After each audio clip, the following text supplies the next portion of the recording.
But so, and the annoying thing about this is I'm gonna have to match up the video to the I audio, know. which is gonna be the hardest thing. It's gonna take a minute, Yeah. but once you get it, it should be good. But yeah. So I want you to go ahead and say that. Anytime. So I want All right. Say, my name is Jadyn Robinson, and this is my story. Yeah, but you're gonna be looking at the Yeah, I know. I was thinking about what you Okay. told me. So Just be we're serious. gonna Just pause. We're gonna pause. Wait a second or two, and then you're gonna say it. And then we're gonna pause and not say anything for a second or two after you're done. Okay. Mhm. So.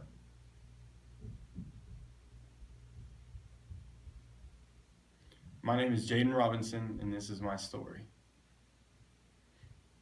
Perfect. All right. So now just go on, start, and start from your story. I don't know. Tell me your story. I don't know your story. Tell me your story. All right. I'm sitting right behind the camera, so look at me. All right. So Try. I know. should I start off with like the cliche like? I want you to start off with how you tell it. Yeah, I know. This is how I always start off, but I think it's just my go-to thing because I don't know what else to say, but it's just sort of like, like I feel like everybody says when they tell their testimony, but it's like, I grew up in church and then Do it. You know what I mean though? Yeah. All right. I want your story. I want the truth. I don't. I mean, it is, but I just didn't know if I should start it off that way but all right. I don't know. The camera makes me laugh sometimes, so I just gotta not laugh. Yeah. And then like. And if you mess up saying something, stop, pause for a second, restart, and say it again. Yeah. So this is pretty much what you're gonna do is get one long video and then. And then if I need to, I'll chop it up and everything. Yeah. All right. And try to avoid words such as and so, which I know is gonna be difficult, but. So. Yeah. So like that. Like if you're like, yeah, we were doing this, and so then that's. Yeah. But if you're like, so you know what I mean. Yeah. Just what do they call them? Fillers. Mm-hmm. All right. If I can just get past this beginning part, I can keep rolling. But we'll do it. Let's just get past it. All right. I almost said so first thing. So look. How do I don't know how to start it. So, I was yes, yeah. Okay. See? I was not born. That's what I was about to say. I grew up born. In church. I grew up in church. Like my story is, I grew up in church. Was in church all the time. Anytime the doors were open, we were there. Just things like that. See what I'm saying? Yeah. Like, just tell how it was. Don't worry about whether or not it sounds weird or whatnot. I mean, if it's your story, it's your story. All right. And then just go into kind of what you went through and how you were redeemed through that. All right. I guess I'll just go through a story. Yeah. So, it started when I was born here in Asheville, and I lived with my mother at the time.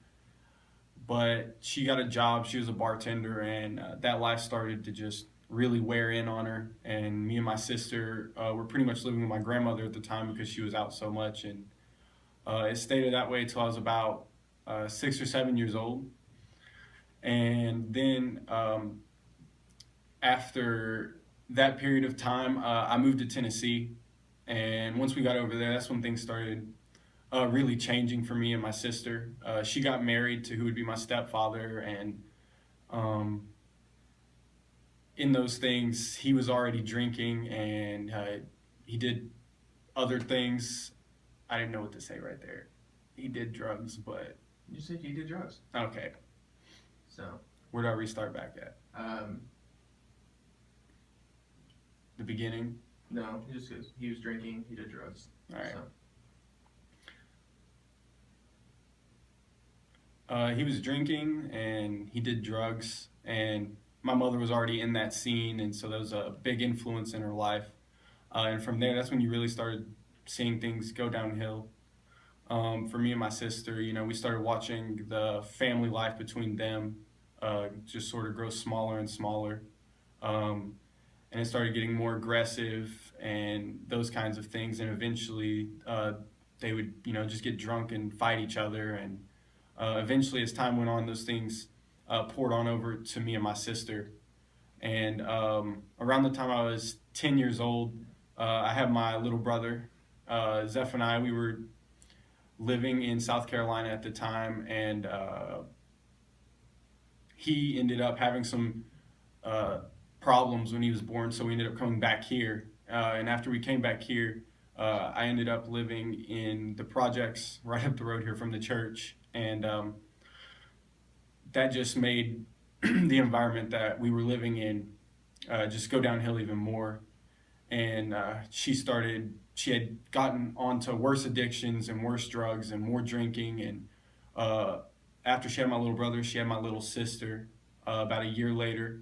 And then me and my older sister were pretty much about 11 years old, taking care of those two and trying to provide for ourselves in the situation. They tended to be a little more selfish with the addictions that they had, and so there was, I'm trying to think of what I was going to say as a whole.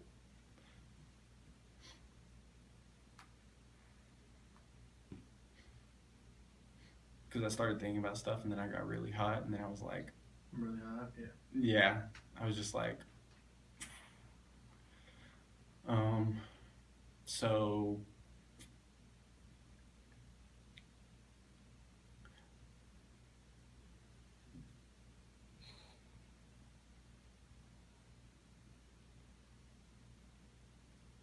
all right. All right.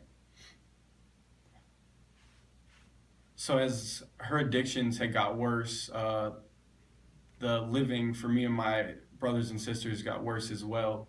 And what ended up happening is one day DSS got called, and we didn't know exactly what was happening, me at least. And later on, I found out it was my older sister who called, and the final straw for her, she said, was my stepfather grabbed like a wooden dowel and started beating me over the dishes. And she said she called the next day that she couldn't put up with it anymore. And so in that period of time, we all got taken away and we got split up for a moment. And me and my older sister ended up with my grandmother, and my younger brother and sister were still just in the system, wavering back and forth, trying to see if maybe family members would take them. And at the time, I was really overwhelmed, and I didn't know how to deal with any of that. And so right around that same period of time, I started getting in more trouble at school.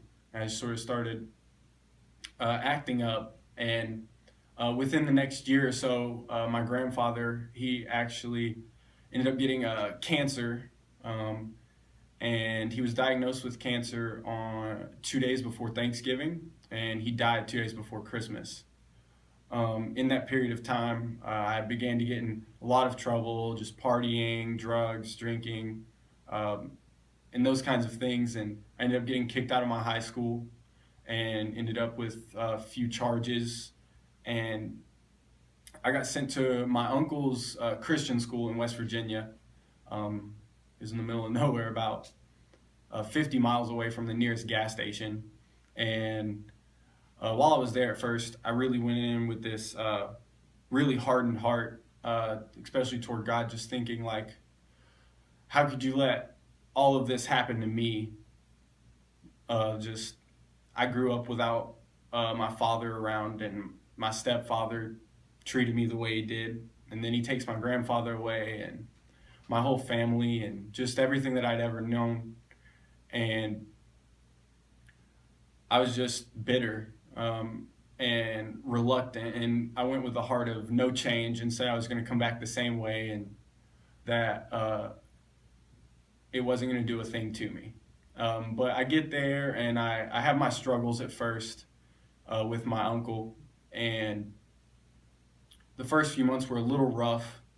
We had our arguments and things, and I would say about 4 months in, everything started to hit me harder. I'd been, going to a Christian school, and we lived right there near the church. My uncle was the pastor, so I had a lot of that influence around me, and I began to see the Lord working in our lives around us as I was there.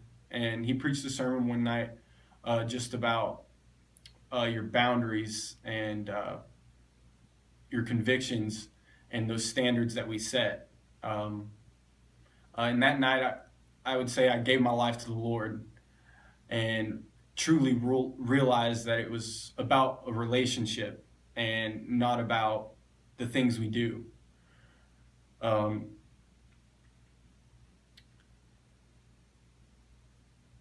just going to stop because I said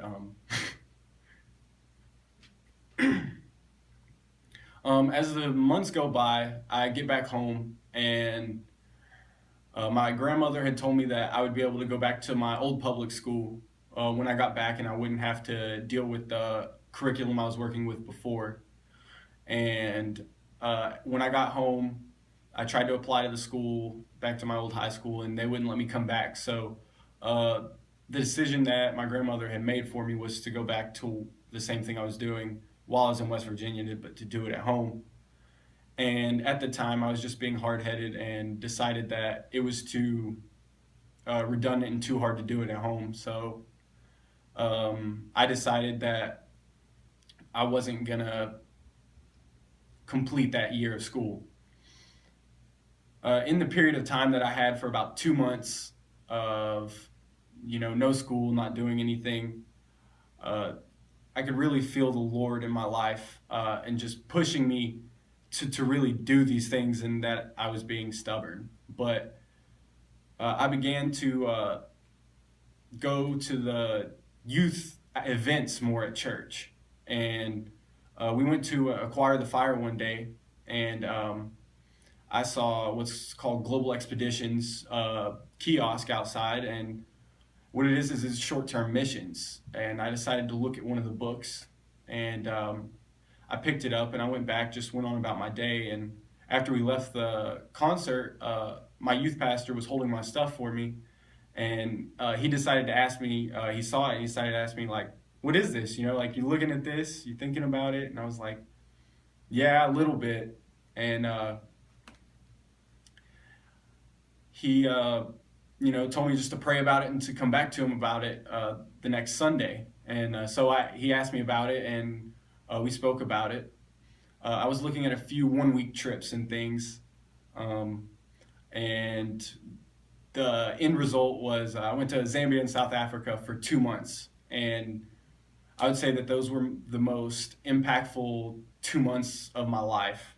I was able to see God just really move and work through just a willing vessel, and just to see so many hearts come to the Lord at the same time as me working in myself and the Lord working in me, just to heal those hurt spots in my heart. And I realized at that point the hurt that I had got from my past and in my life, and that the Lord really had came in areas to heal those things in ways I'd never imagined before.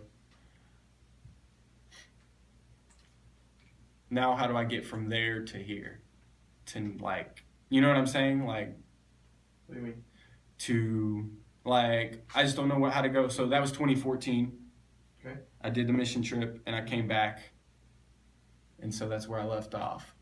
But in that period of time, it's really just been missions and fundraising and getting my GED. Okay, I need to say that. Well, you don't really, I don't have to so say that. Went...